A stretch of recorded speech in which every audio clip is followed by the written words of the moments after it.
You're listening to GotTechED the Podcast with your hosts, Eric Geis and Nick Johnson.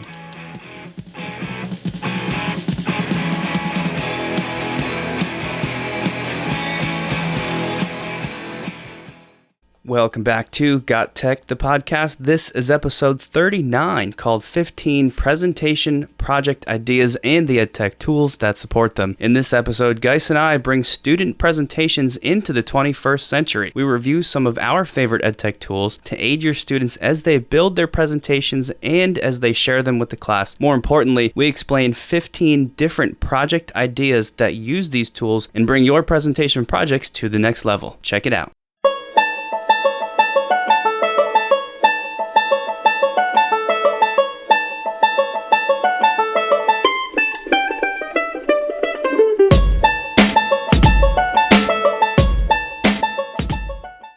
Wow, episode number 39.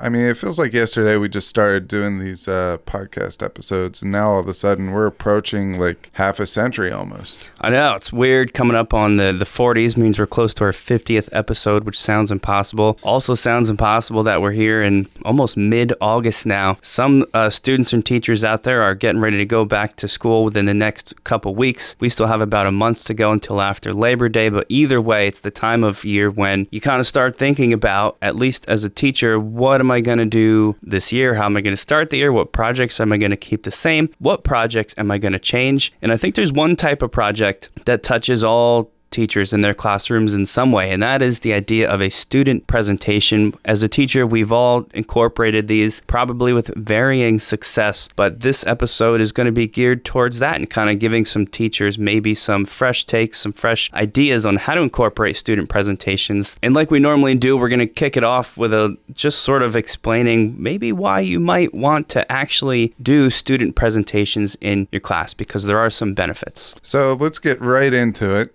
The first thing that we have to do is kind of define a presentation. A lot of times when you tell students that we're going to do presentations, they're thinking, oh, great, here comes another PowerPoint or a Google slide deck or something along those points. But we have to really look at the grand picture of a presentation. The idea of a presentation is to express what you know. It's to give students the opportunity to show you that they know that content, that they understand just the general things that you need them to show proficiency in. And presentations are that. Now, it could be, like I mentioned before, the PowerPoint or the Google slide, but it's much more than that. And we really need to start doing away with that whole negative connotation around presentations, because they are now becoming the worksheets of the past. Where if a student was sitting in class and you said, we're going to do worksheet 1-4 today, they got very bored. So that's something that we need to do a better job of, whether it's, instead of saying presentation, we're going to say today we're going to do an interactive timeline. We can do that, but presentations are so much more than just a slide deck or a PowerPoint. Right. I mean, if you I think about, how hard is it to get your students to listen and pay attention to you? That's tough, but they know they in some way kind of have to listen to you, the teacher. But it's way worse, when a group of students get up in front of the room to present, you can see everybody's eyes gloss over almost immediately. So I think some of the stuff we have today will kind of help change that and shift that to maybe something a little more valuable. Just some of the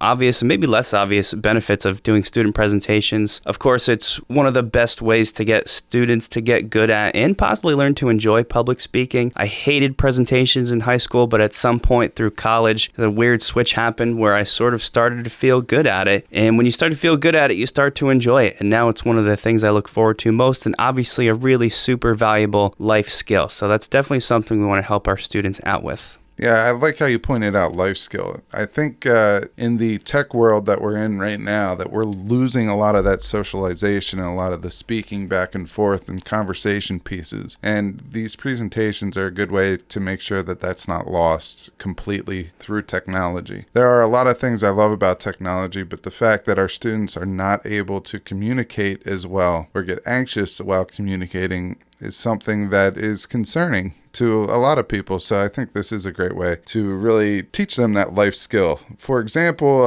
if they can do a presentation in the real world, they can also probably handle simple tasks When you're at your real job, you have a list of tasks that you have to do, and being able to organize them in a way that shows your employer that you understand what you need to do for work, that there's a lot of relationships going on here between education and the real world. Yep. Not to mention just that simply getting up and doing a presentation is a big part of many, many careers. You already talked about this one, guys, and that's just that when you are the presenter, so this is really focused on the student or students doing the presentation, extremely powerful learning happens there. That's kind of course, the main driving force behind student presentations. As teachers, we know better than anyone that you don't really understand a topic until you have to explain it to others. So we're trying to put our students in those shoes to have to explain something to the rest of the class. And in developing that presentation, like I said, the learning is extremely deep and it really sticks with you,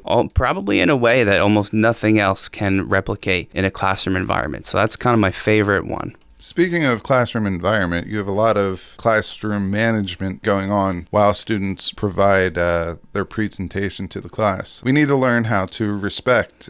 We have to continue that safe space in the classroom, and showing students at their most vulnerable place is a way to kind of break them down in order to support each other and respect each other. So that's another one. And lastly, I could attest to this. When I was in high school, I didn't really like to speak in front of people, but I got so nervous and everything. But I remember having a feeling of accomplishment, and it just boosted my confidence. It improved my confidence after I got done, because I feel like, that's like the kid that's scared of heights that went on the rock wall for the first time and made it the whole way up to the top. So I think that says something about presentations too. But let's get into segment 2, which are presentation ideas and some of the EdTech tools that go with it right after this.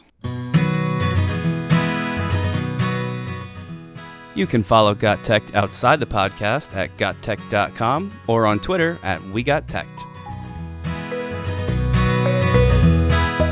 All right, let's get into some of the EdTech tools that are going to support our presentations. And when we say support our presentations, we're talking about PowerPoint, enhancing a PowerPoint to make it into something more than just a bunch of slides, or the same thing with Google Slides. So a lot of our tools are going to enhance these two tools, but some of them are standalone, and we'll point that out along the way. Nick, why don't you get us started with the first EdTech tool? Yeah, sure. This is one of my favorite ones. It was really a game changer for me when I discovered it, and it's called Slides Carnival. Slides Carnival is a website. You can click the link in our show notes or just Google it yourself. Really, really amazing. If you've never checked it out before, you definitely do it just for yourself as a teacher in your own presentations. But it's great for students too. What it has done is it's created a database, or a collection, I guess, more of slide templates for both PowerPoint. That's how it started. But now every one of their templates is also available in Google Slides. So when you click that link, you make a copy, and now it's your own Google slide to use. They're all free. I know some of them kind of tie in with Canva, which is, we'll get into that one later, but they just look so great. The main benefit of this is that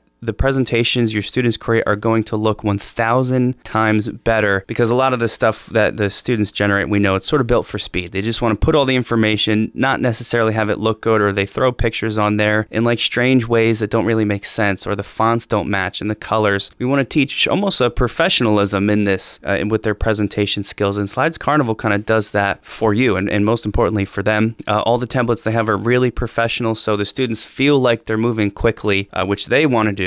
Because everything's done for them, but the final products you'll get are awesome because the colors match, the fonts are there, and it also just teaches them really good things about like, oh, so this is what a presentation should look like. So maybe one day, 10 years down the road, they're in the workplace doing a presentation, they kind of know that bar for professionalism is set high right from the beginning by you with the help of Slides Carnival. So this is one of my favorites. Yeah, a lot of these are great for me because, as we mentioned so many times, I am not the most visually appealing, artistic type person. So this gives you a template that allows you to make a product that looks better than something that I would create from scratch on my own. So the next one is Prezi, and one of the things about Prezi that I like is how fun and interactive their slide decks are, or their presentations are. They're interactive, they move around. I remember one was of the solar system, and you would put your content on each picture of the planet. And as you switch from slide to slide, it would take you to a different planet. And these are all very creative ways of kind of engaging your class through visual, I guess, representation. Just a little aside for Prezi too, if you're doing screencasts, which I know we're not really talking about in this episode, but recording a screencast of a Prezi playing through is kind of just brings the resulting video from your screencast to the next level, simply because of all the enhanced motion. Like you said, the solar system thing would be so cool with your voice talking over and sort of information typed in there. The next one we've got is kind of a new and exciting one. It's called Slido, Slido. This is really just an audience sort of interaction tool. It's one of the many ways that as a teacher you can bring in sort of like an interactive Q&A or different polling things during a presentation. I think some of the more common ones are like Poll Everywhere. So maybe if you've used that, you can check out Slido. It's very similar to that, but it's enhanced with a lot more exciting features. It's a lot cleaner too. I mean, you go on there and it's actually something that is well put together. And I mean, a lot of times with these poll softwares, it's not instantaneous, it's not quick, and or the way that the data is displayed, it's hard to read.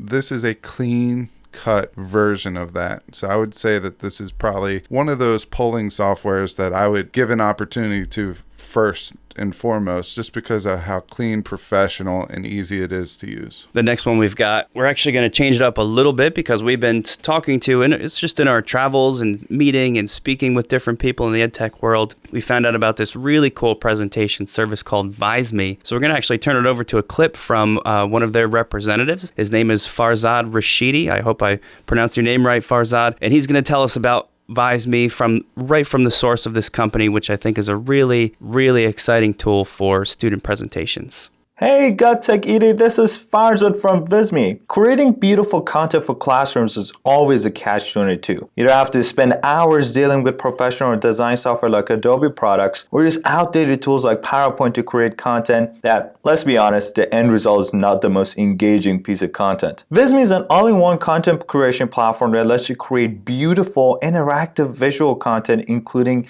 presentations, infographics, timelines, charts and graphs, even banners, posters, flyers, anything you can imagine, all using one simple to use platform. Just pick a template you like in ViseMe, customize the graphic to your needs using the easy drag and drop platform, and all you have to do next is to share the link with your students or colleagues, and they'll be able to view your content with no need to download. You of course have the option to download your content in various formats to present them offline if you choose to. We have over 3 million users from 100 countries all around the world. Close to half of them are people from educational institutions, including Harvard University, MIT, University of Manchester, South Dakota, and thousands of other high schools, universities, and school districts. And the best news is, ViseMe is 100% free forever. No credit card required. So feel free to sign up for an account via visme.co. That's V as Victor, I as Indigo, S as Sam, M as Mother, E as Elephant, visme.co. Yeah, and I think with ViseMe, we also have to talk about Canva.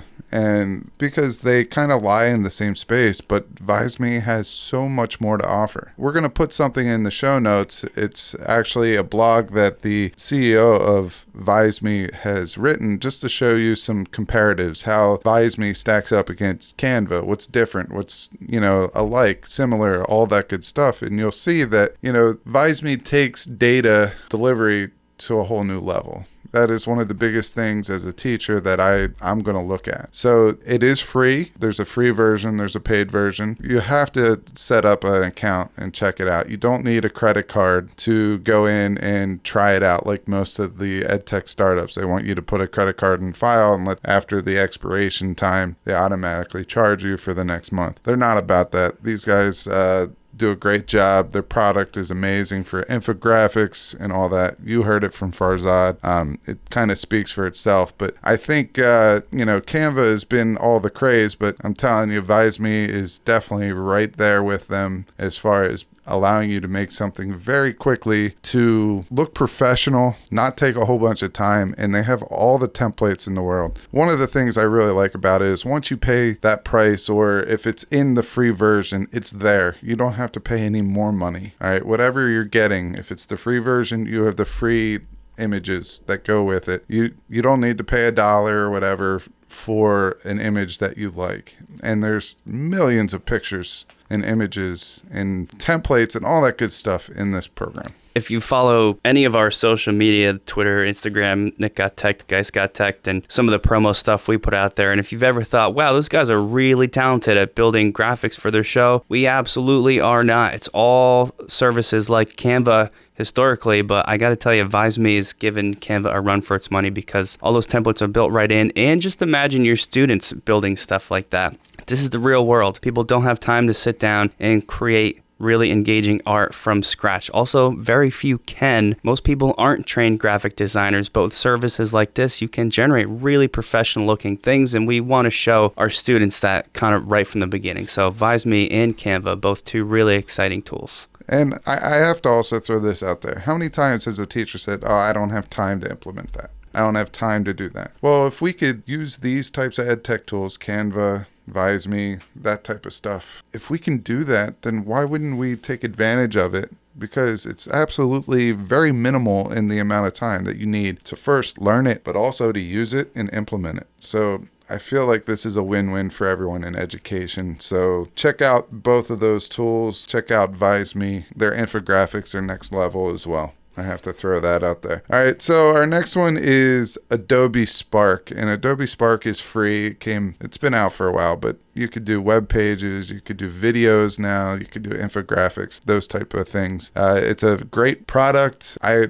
prefer Canva and ViseMe and some of those other EdTech tools over it, but that's just me. I hear a lot of people really love Adobe Spark, and the fact that they made it a free service is, that's just great for education. Yeah, we're just trying to give everybody options. You may like Adobe Spark, you may like Canva or ViseMe or one of the other ones. And going along with that, one of my favorites is a thing called PictoChart. PictoChart I actually use a couple times a year. Oddly enough, PictoChart mostly focuses on infographics, and I know a lot of the things we just went over will do infographics too, but for some reason I just kind of like how PictoChart does it, and I can't even tell you why. I just like it. I like it so much that I actually used it to sort of rethink and redo my course syllabus. I think a course syllabus is really super boring. Obviously at the elementary grades you don't really even bother, but at the high school level, a lot of teachers, that's how they start their first day. Right, here's the syllabus. I redid it and turned my syllabus into an infographic. It's a little more up to date, it's a little more engaging. Kids still mostly don't care about what's in the syllabus, but at least if it looks nice, you might get some eyes on that thing. And PictoChart is, I don't know, it's just got some really, really great looking templates built in, and it's just easy. I also have a project where the kids use it to create a graphic for themselves as part of some other thing. So if you're looking for infographics specifically, check out PictoChart. It's a really, really cool one. All right, so I'm going to lump three kind of together, and that's genial.ly, that's gnial.ly, ThingLink, which we talked about many times, and also Glogster. These are all three different ways that you can have students bring something to life. You can have them annotate a picture, you can have them add a sound file to a picture, you could have them add a video to the picture. There's a lot of similar uses out of these three different EdTech tools. So, I mean, we talk about ThingLink all the time, but the Glogster and genial.ly are both very valuable EdTech tools as well. Two others that are kind of unrelated, but I'll lump them together as well, just kind of under the theme of enhancing your typical presentation. One of those is called eMaze, E-M-A-Z-E. Really quickly, eMaze, it basically just integrates with PowerPoint especially, and it makes the slides that your students or even yourself are generating anyways, just makes them way more engaging, way more interactive. There's beautiful backgrounds that kind of just sort of bring these things to life. So instead of, I don't know, just randomly picking some horrible neon green and then throwing orange lettering in there, you can use eMaze to kind of build this thing out for you and get a more professional, great looking product, which is one of the things we've talked about a lot. Also, unrelated to that is something called Powtoons. Now, Powtoons, I know a lot of, especially younger grade teachers already know about, but if you don't know about it, such a great thing. It's more for building videos, which we're sort of trying to stay away from here, but I think this particular type of video is especially powerful for presentation tools just because the kids like them. they're funny. So maybe built in with the presentation, you require your students to do a Powtoons video. Basically, it's animated cartoons that your students can narrate over. Then you get to download that or share that video out as a final product, which could be a really, really cool part of some larger final presentation that your students do. All right, so I guess the only other piece of tech that we left off the list is a newsletter as a presentation. And I know our administration uses S'more. You could also make this, and you could really use anything. You could use Google Drawings, you could use Visme, you could use Canva, anything that you can throw links on there and throw images and stuff like that, make it look good. So these are our EdTech tools for presentations. These are just there to support your students in the classroom. Pick out a couple of them that you are comfortable with or you think would offer them enough avenues to be creative, and give them a shot.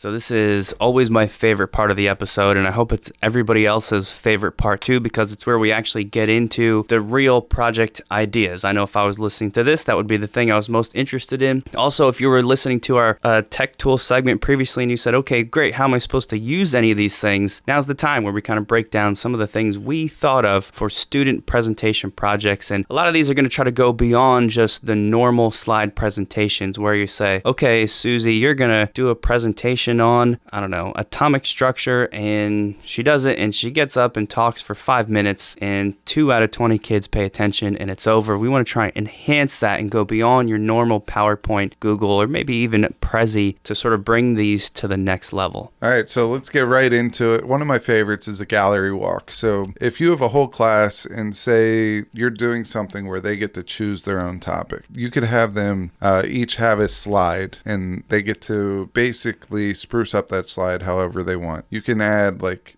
different pieces that you need to incorporate in with the slide. Like they need to have a title, they need to have a video, they need to have brief captions of every picture that's on there, those types of things.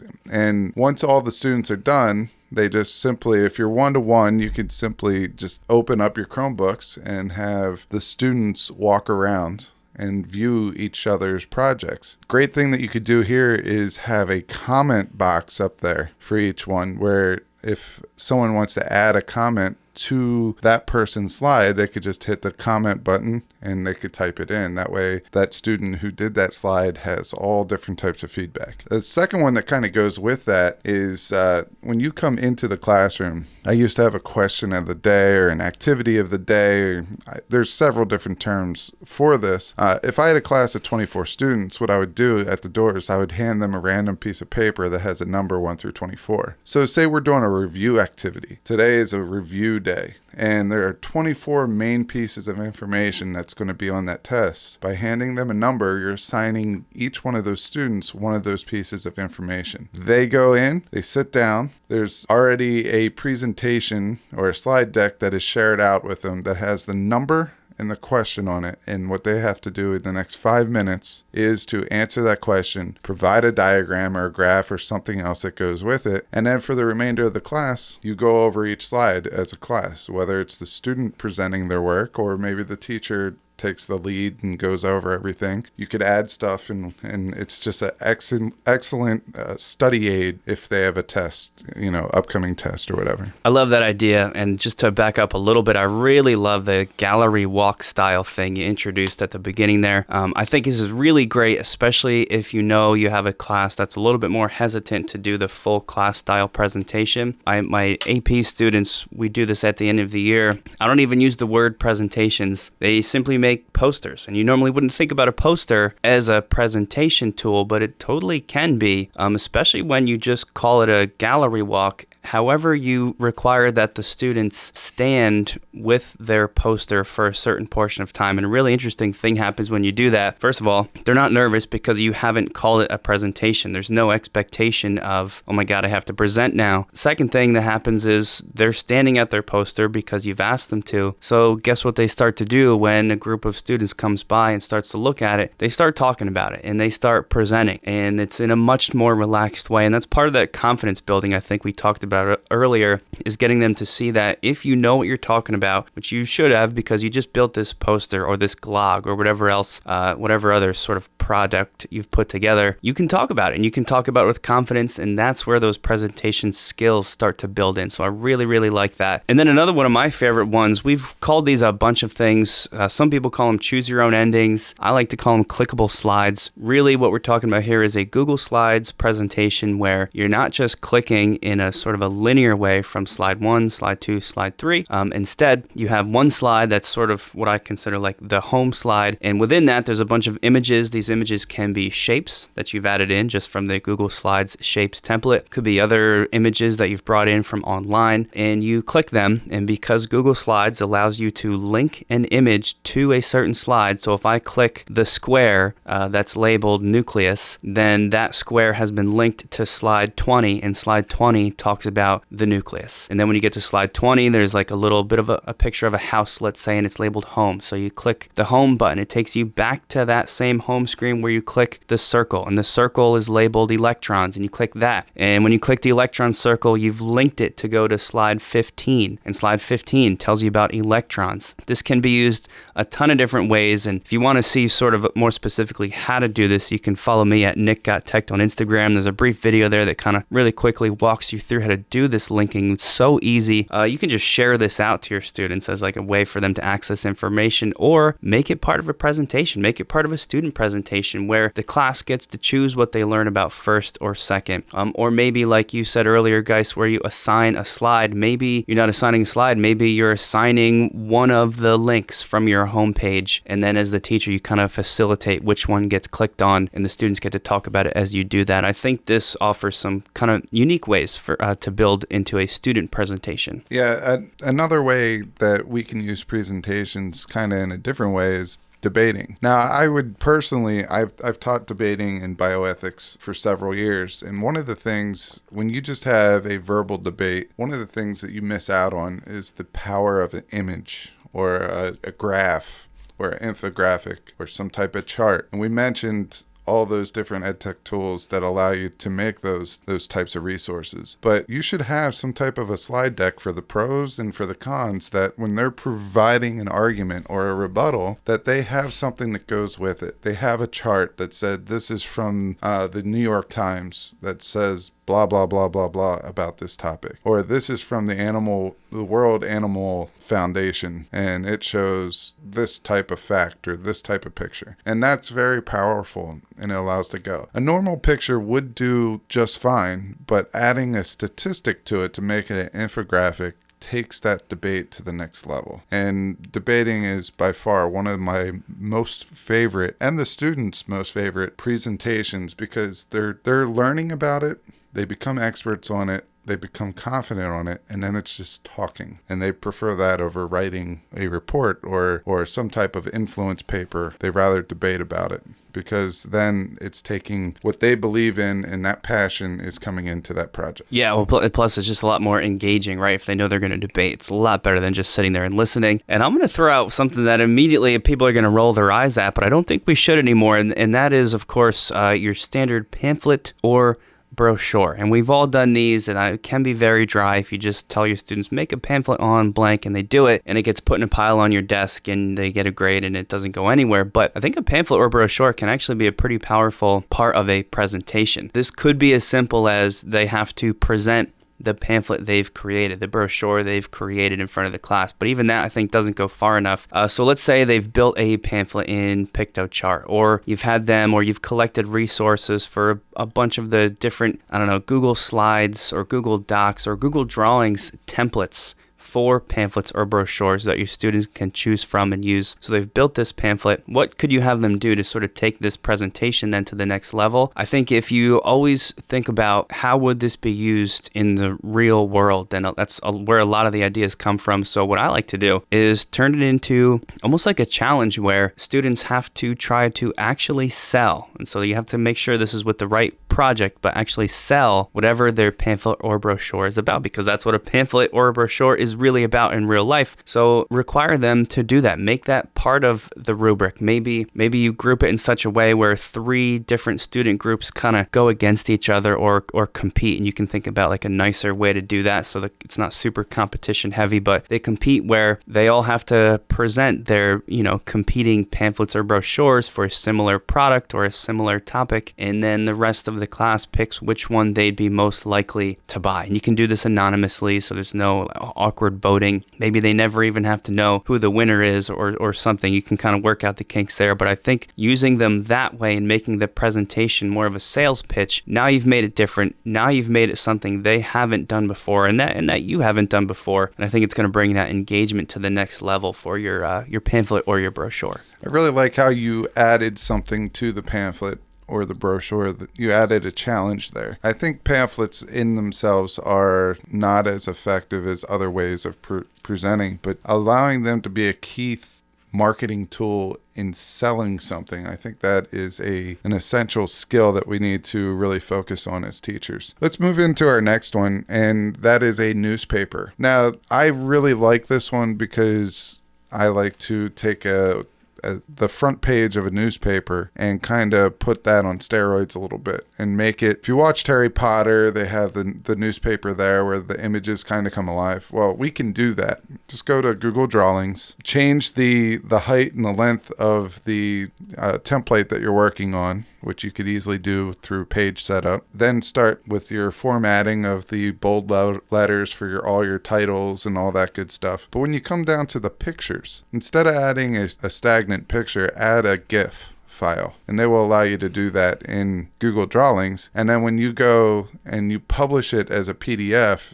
the GIFs actually run, which is very, very cool. And I find this, especially in the middle school levels, we did a project on this last year. I worked with a teacher. They loved it. And they took Gladiator, the movie Gladiator, and Roman times, and they added GIFs to it. And it was just a very cool project. I love that one. They come out so neat at the end, and that Harry Potter tie-in is always great. This next one I'll do pretty quickly because we all sort of know how it works, but I think it's interesting to take it from a student presentation perspective, and that is, of course, a game show. Most of us have played the Jeopardy games or the Family Feud games, and if you want to, this doesn't take a whole lot of time because all you've got to do, you can do it right now as I say it. Pick up your phone, Google game templates for Google Slides or game templates for PowerPoint, and you'll find tons of different blogs and that list out all sorts of. I just saw Who Wants to Be a Millionaire one. It's all done for you. You don't have to put in any time. And if you're having your students run the game show, that's kind of where we're taking this, of course, for them. It doesn't take any time besides actually coming up with the questions and typing in the answers. The game show is a simple one. It's always fun. It's always engaging. So check it out, but consider ways to have your students orchestrate and facilitate that instead. All right, so the next one is interactive maps or timelines, and ThingLink does a great job with this.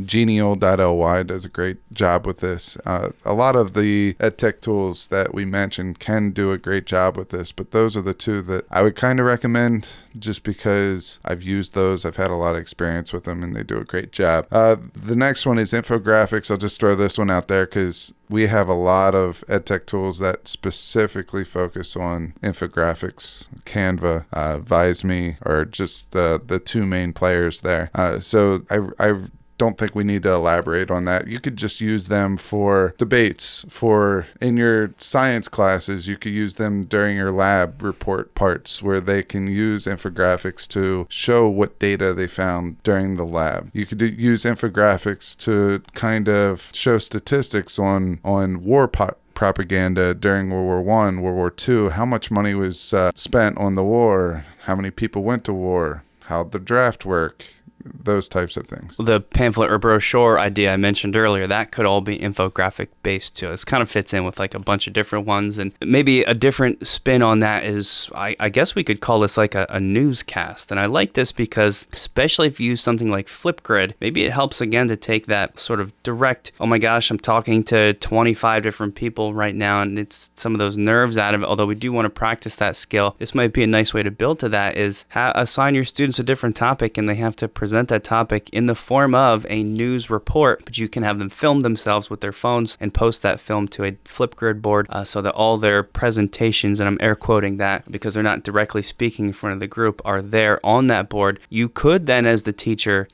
play those in front of the class, or just have students spending some time viewing and commenting on those things. But I think a newscast is another creative way to get your students presenting and talking about a topic. I love how he actually did air quote that. So in real life, in real life, he air quoted that, and he was like air quoting it for like 15 seconds.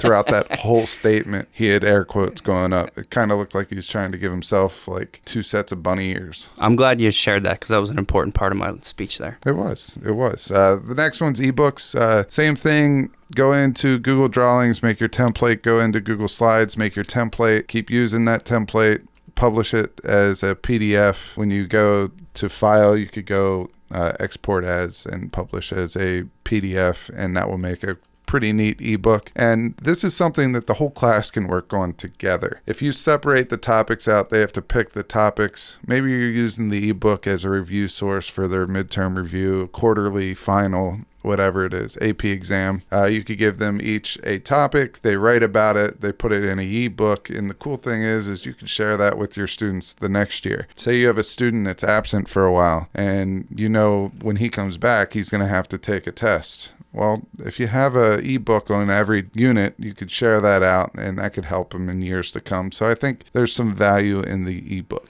I love how a lot of these tie in, like bringing the whole class together to build one product. And this next one is kind of similar too. Something that always gets a thumbs down from me immediately is if someone starts talking about a newsletter project, kind of like a pamphlet, boring. We've done it 1,000 times. However, make it a student-built, class-wide, recurring newsletter that's presented on a regular basis. Now you've got something with buy-in, something that lasts, something that seems important. Here's the pitch for this. I think you guys are going to like it. There's a teacher that I work with here who does every day. Every single class period starts with a student presentation. There's this unique thing. It's like a history of chemistry website where it's every single day of the year. You can click on the date and it tells you like what happened in science. I think it's science generally, like in science on this date. But rather than the teacher doing this herself, she calls on a student randomly, pulls a popsicle out of a jar. That student comes up, clicks and reads about that and talks about it to the class. It takes 5 minutes. It's just kind of like a nice intro. Take that to a different place where probably not every day, but maybe let's say once every 2 weeks, a different student or a different group of students has to build a newsletter that's a recurring sort of a themed thing for whatever topic or whatever grade level you're at. And then maybe that's how you start off every other Friday, where that student group gets up and presents or shows their version of this class newsletter.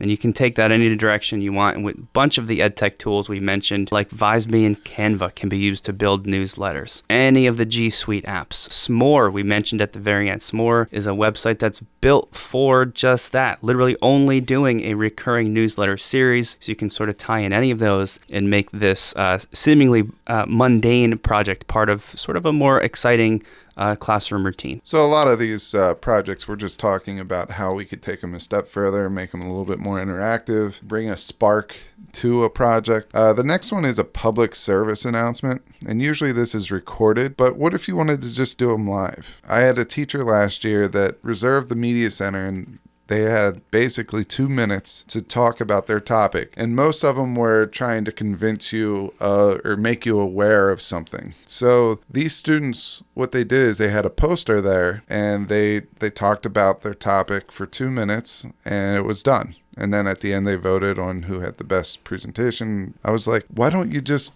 put an infographic or a series of infographics that play in the background while this person is doing this public service announcement? I think that would be more powerful. So the second half of the year, instead of he did that the first half of the year. The second half of the year, we did this same project, but we did infographics in the background and different pictures and graphs and stuff as the person was talking. Now, I will tell you this, what the person was talking about didn't have to match up in the back. They're getting 2 doses. They're getting the verbal facts and they're also getting the pictures in the back. So it really engaged students a lot more. Some people focused on what the person was saying. Some people focused only on the pictures. Some people were able to multitask, but it was very cool. Public service announcements You could tie in pictures, you could tie in infographics, sounds, and things like that. If you want to record it so that could be played many times, that's great. If not, it's still very powerful, and it's getting students to practice presentation skills. I'm going to steal an idea to build off that from one of our former guests, Rich Smith. How about while your students are doing their public service announcement, you have a social media element where they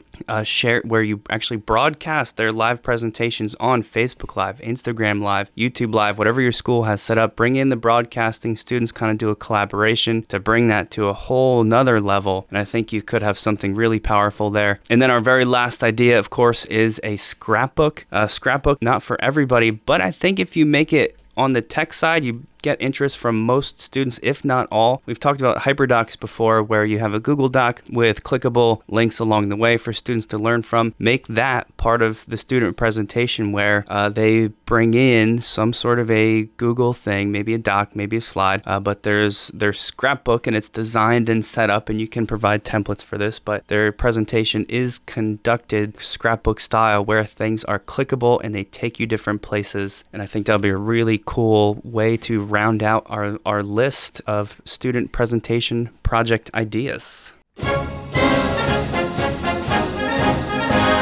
Thanks for listening to GotTech the Podcast. Remember to subscribe to our show and follow us at We Got Tech on Twitter so you can stay up to date with the latest episode releases, blog posts, product reviews, and PD announcements. You can also follow Geis and I individually at Geis Got Tech and at Nick Got Tech on Twitter, or on Instagram at Nick Got Tech. Finally, remember to check out our website, GotTechED.com, where we post all our episodes, articles, and resources available to you for free. Until next time.